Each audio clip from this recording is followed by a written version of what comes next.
think I shared a little bit on, it's about your personality. What are your weaknesses? What are, you're a person who's very quick-tempered. Why are you quick-tempered? Because you get disappointed when, you feel like people are not pouring into you the same way you're pouring into them. Things like that, right? And what we're teaching here today is just a summary. You have to do the work of going deeper into all the resources that have been shared here today. Yes?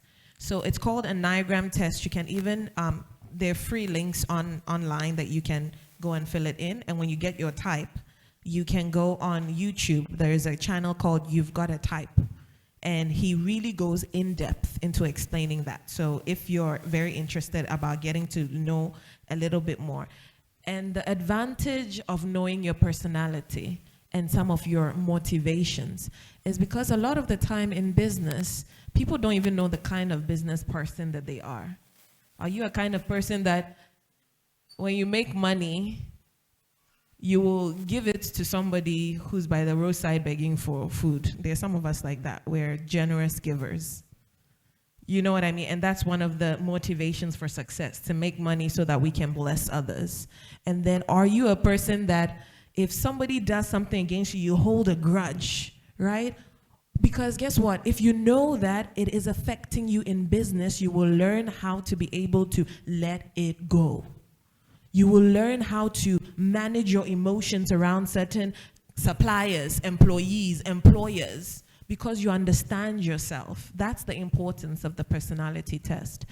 And Millicent shared something so amazing. When I was in South Africa, I started a business with business partners, and I got left high and dry halfway through because they had other things to do. How many of you have started a business with somebody and then all of a sudden they have more interest in other things? Yeah?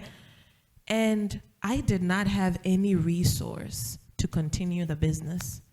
So the little resources I had, I went and bought ingredients to bake one cake. I got a customer, I baked one cake, very expensive cake, because all the money they gave me, I used to buy small ingredients to make that order possible. And then from the money that I got from that, the ingredients that were left over, the next person who ordered from me, I had a little bit more and a little. Are you willing to sacrifice to see your business grow? I went and I sang for events like Coca-Cola. I worked in a company, and every money I was receiving from my salary beyond what I would use, I was putting it and buying more ingredients. I was buying more tins. I was buying new cake tools for your business. Are you willing to invest in your business? And when it comes to multiple talents, because trust me, when you come here and you hear our convener has this business and this business and this business, it all starts with one.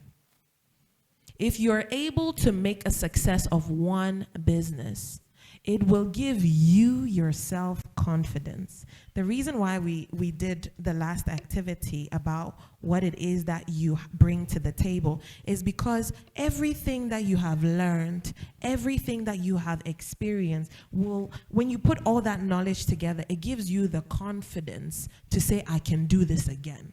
I can do this again.